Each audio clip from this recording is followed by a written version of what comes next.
seems, brothers and sisters, the fact that throughout these first Sundays of the Christmas fast, or the fast before the arrival of the Lord, the birth of the Lord, invite us to consider where we stand, where we are at in relation to earthly things, richness, wealth, success, career, and so on and so forth. We have seen throughout these Sundays, the first Sundays of November, the fact that every time the character in the Gospel was a rich person.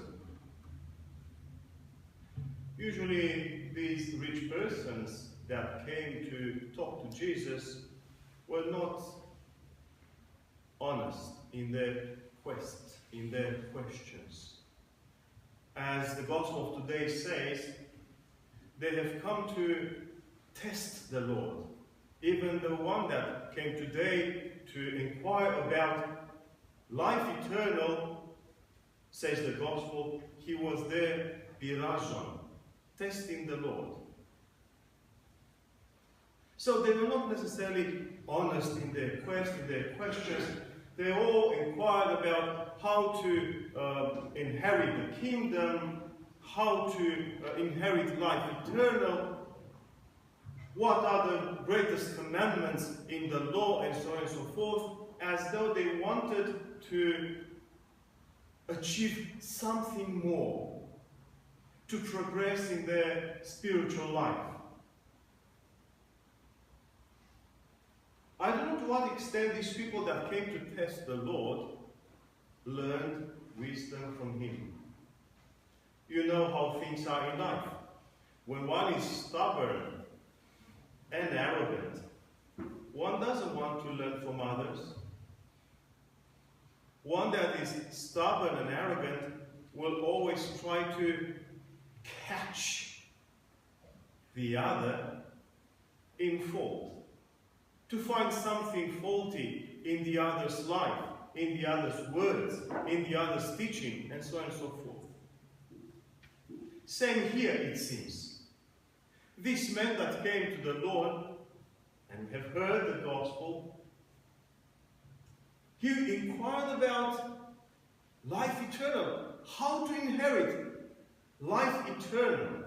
He was no longer interested in cursory wisdom, in the wisdom of the world. He wanted the supreme achievement, if you like, or the supreme gift, that of living forever in the kingdom of God, that of acquiring the fullness of life. He was on the path. He was on the path, and we see how the Lord Himself, after a conversation, acknowledged the fact that this man was a virtuous person. A person that knew the commandments, a person that lived by the commandments of God, virtuous by all intents and purposes. Nevertheless, even this person, this seeker, was aware of the fact that being virtuous isn't the end of the road. And you can see, if this man in the Gospel of today is indeed an embodiment of the virtue of the Old Testament, of the Old Law, you can see here a tension. The Old Testament leads you to virtue, but not to perfection, not to holiness, not to the kingdom of God, not to life eternal. And I believe if we take the question out of the context, or out of the mouth of this man, and we ask ourselves this question, what we realize is the fact that being virtuous is part of the journey, but not the end of it. So, if I have lived my life by the commandments, and I don't say that I did, personally, so I fall short. But if I lived, say, 50% by the commandments of God, I have achieved some virtue. I have acquired some virtue in my life. But is that enough? Is that the end of the journey? I should ask the same question. What should I do to inherit life eternal?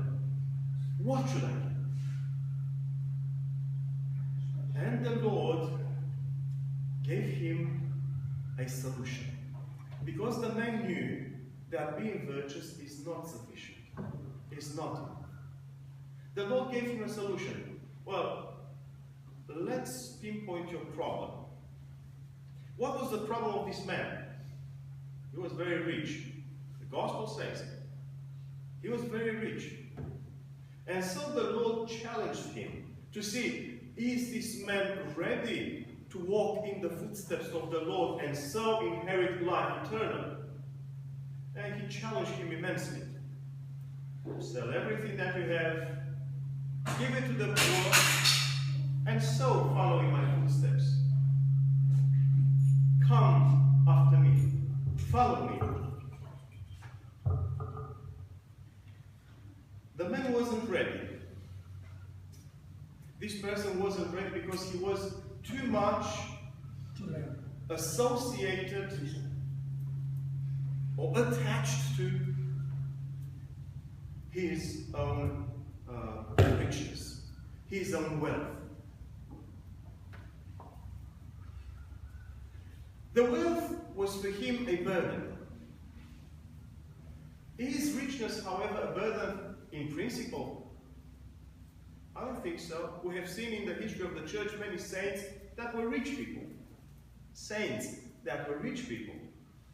But they knew how to administer that wealth in a God-befitting way, in a God-pleasing way, so that others can share in that richness, in that grace, if you like, in that bounty.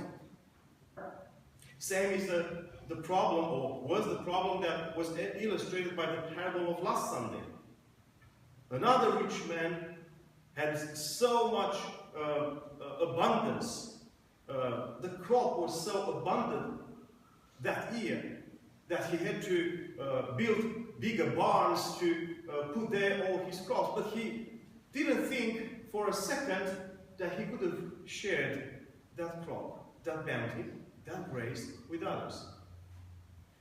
The rich man of today is, I guess, better positioned. He is a virtuous person and he's a seeker of perfection. But still he's too much attached. His association with earthly things is a burden for him. He's not yet ready for the gospel. He's not yet ready for life eternal, for the kingdom of God. The Lord challenged him immensely to see, will his heart truly move? Will his heart be moved for the gospel, for the kingdom, for life eternal? The test, see, because the Lord himself organizes here a test.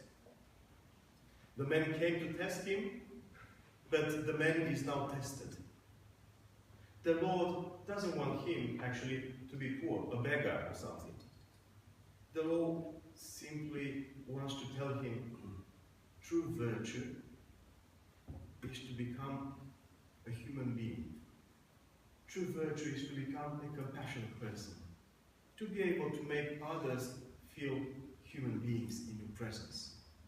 To be, as a spiritual father in my country says, to be spiritual bread for others. In your presence, others can feel in this way, can feel satiated, can feel happy, can feel fulfillment, can feel joy. But this man was just virtuous. He wasn't ready to embrace the joy of the kingdom. Because that joy is always a matter of sharing with others. He wasn't ready. The Lord did not condemn him.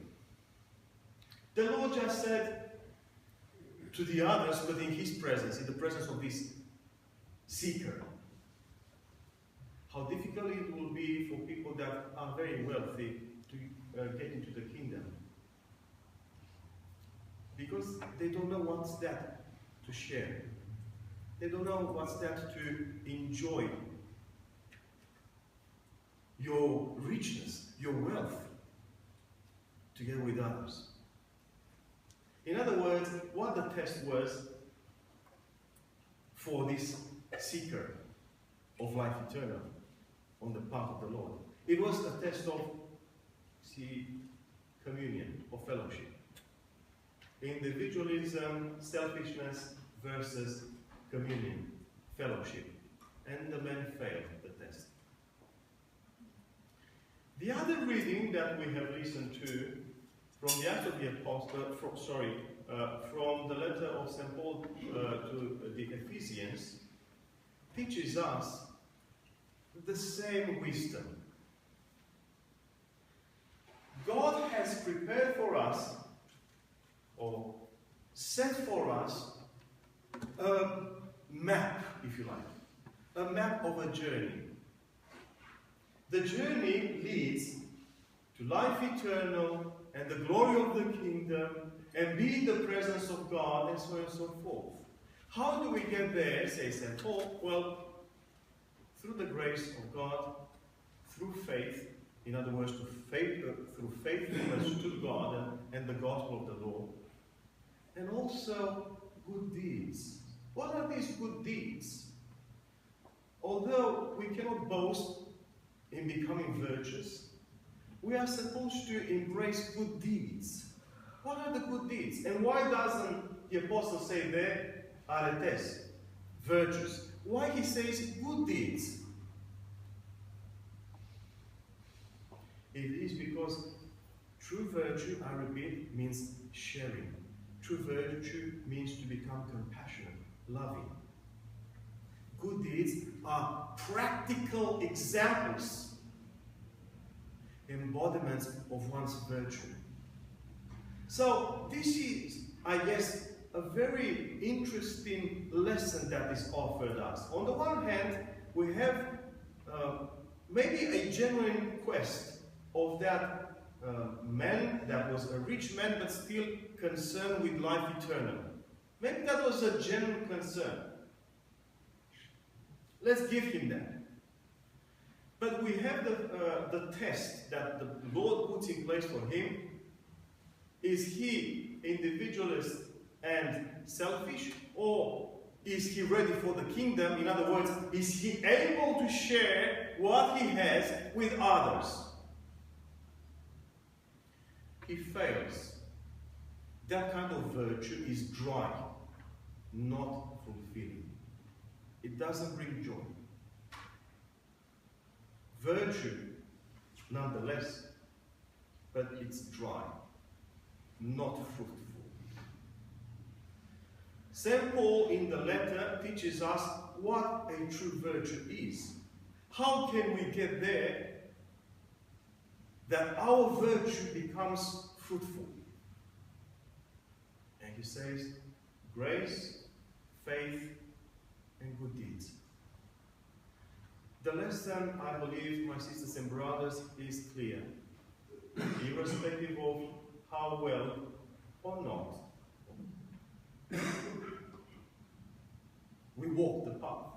But if you want to walk the path, what matters is that when we acquire a virtue in God's grace, to understand that that is also a gift, and the gifts are always supposed to be shared with others, our brothers and sisters in Christ, our brothers and sisters, children of God on earth. This is the lesson of the gospel. This is the teaching of the Lord, that irrespective of what we do, even during this time of fast, irrespective of what we do for the gospel, for our faith, for our lives, we should always keep in mind the fact that our achievements are always supposed to be also for others. May the Lord guide us on this path, on this journey, so that we reach that virtue that is fruitful, that brings joy not only to us, but also to all those around us, and may He be glorified forever